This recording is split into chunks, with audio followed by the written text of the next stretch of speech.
How to boil an egg. I like boiled eggs, but I prefer them soft-boiled rather than hard-boiled. When I ask people how to boil eggs, they usually say to put enough water to cover the eggs in a pot and boil them for 10 to 15 minutes. However, there's a much better way. First, I take the eggs out of the fridge and let them sit at room temperature for at least 30 minutes. Then, I put enough water to immerse the eggs halfway in a small, shallow pot and boil them. A cheap nickel-silver pot from the market is just the thing. I boil the eggs for about 3 minutes on a gas stove or 4 minutes on an induction stove and turn off the heat. I let them sit for about 7 minutes and then cool them down with cold water. This way, I get perfectly soft-boiled eggs, and I can save a lot on gas or electricity. Dialogue practice. You must really have a thing for eggs. Yes, there's nothing like a boiled egg when I'm hungry. Wow, that's perfectly soft-boiled. I like my eggs soft-boiled because they're so soft. Do you have a secret recipe to boil them just right? I use a timer to measure the time and get them just so. Electronic books. As an avid reader, collecting paper books has been a hobby of mine. Whenever I happen to come across books with unique paper materials, beautiful covers, or lovely illustrations, I felt the urge to collect them. But as I kept buying books left and right, I soon ran out of space on my bookshelf. So I had no choice but to purchase an e-book reader device. Buying e-books naturally solved my problem with a lack of physical space on my bookshelf. But the problem now is that I have started hoarding e-books too. In the past, I had to visit a bookstore, browse through each book, and carefully consider each purchase. But now, I can buy a book with just a click of the mouse. Before I knew it, my e-book reader's purchase history had piled up to nearly 2,000 books.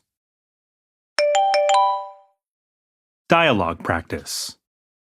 It looks like you've got an e-book reader device. Yeah, I hardly ever buy paper books anymore. I buy and read e-books instead. But didn't you prefer paper books in the past? Yes, that's right. But my bookshelf is full, so I've run out of space for new books. You're such a bookworm. I'm really impressed. Sometimes I feel nostalgic about paper books. That's why I sometimes reread the ones I have. Tempting desserts. I enjoy desserts even more than the main course in a meal. A bowl of rice contains 300 calories, but most desserts are much higher in calories. If I had eaten hearty meals and had less desserts, I might have had a slimmer figure. But there are so many delicious desserts in the world. It's not easy to resist the temptation of sweets, like ice cream, chocolate, cake, cookies, and more. Yakgwa, a traditional Korean cookie, has been all the rage recently. They are readily available in convenience stores and supermarkets. Even as I write this in the middle of the night, I can't stop thinking about dessert. I think I'll put a scoop of ice cream on a frozen yakgwa and have just one bite. Just thinking about it makes me happy. Dialogue practice. How about some cake for dessert? Sounds great. Let's go to that coffee shop over there and get some with coffee. I'm in the mood for red velvet cake today. Oh, just thinking about it makes my mouth water. I love desserts too much for my own good. Me too. I try to eat less because they're so high in calories, but it's hard to resist. Tax audits. For business owners, the term tax audit sends a chill down their spine. Tax audits are categorized into regular and random audits. The targets of the National Tax Service's tax audits are determined as follows. Firstly, based on data obtained through the Property Consumption Income (PCI) system, which includes the taxpayer's asset changes income, and expenses. Secondly, tax audits may be conducted when tax evasion is reported. And thirdly, voluntary correction requests are sent out after closely analyzing the contents of a tax declaration. A tax audit may occur if this request is refused.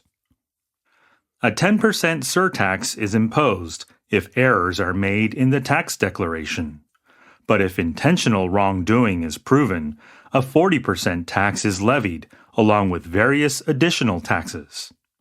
Failure to pay taxes may lead to a seizure of assets, registration as a credit delinquent, travel restrictions, and other severe financial penalties. Dialogue practice. You must be really busy these days. You look spent. Yes, I have my hands full because the company is undergoing a tax audit. Is there a problem? There's nothing wrong in particular. It's just a routine tax audit. I see. But there's a high likelihood that we'll have to pay more taxes. Our family's year-end ritual. Our family has a special yearly ritual. On New Year's Eve, we all get together, write down our New Year's resolutions, and put them in a small container. Then, we open it a year later, like a time capsule. On the last day of the year, we go over how well we've stuck to our plans, encourage each other, and write down new resolutions for the following year.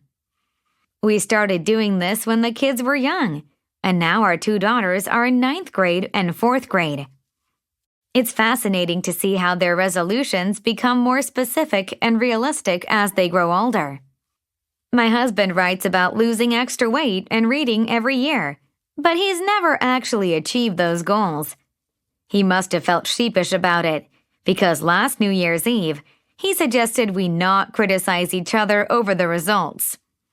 As for me, I made a resolution 2 years ago to consistently study Ip Tu-young, and I've been true to my word so far. Dialogue practice. What's that container for? We write down our New Year's resolutions as a family, and we keep them in the container. Oh, really?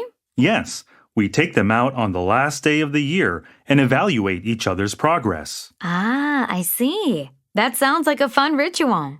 It motivates us to achieve our individual goals. It's a special yearly ritual for our family.